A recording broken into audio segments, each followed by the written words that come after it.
kualitasnya jelek gitu.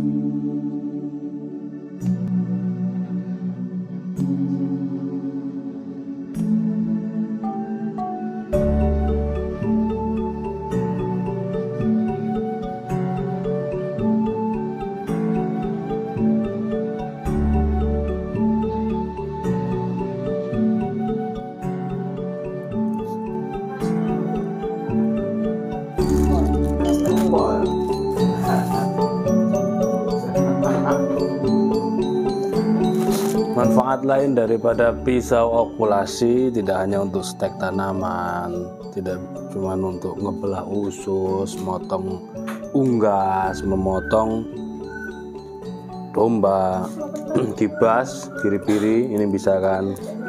Tapi juga ini bisa untuk kupas-kupas buah. Ini. Jadi kita coba ngupas yang ini dulu ya. Tadi kita sudah ngupas yang mangga besar, ini mangga alpukat. Sekarang kita kupas mangga mana lagi, ini lebih kecil. Ini masaknya masak pohon. Matangnya benar-benar. Ini loh fungsinya kayak gini.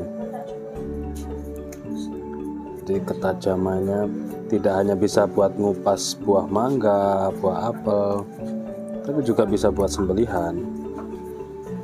Nah ini kalau kita beli buahnya di kota wisata Batu, ini buahnya benar-benar penjualnya amanah. Jadi matangnya beliau sampaikan kalau yang ini matang.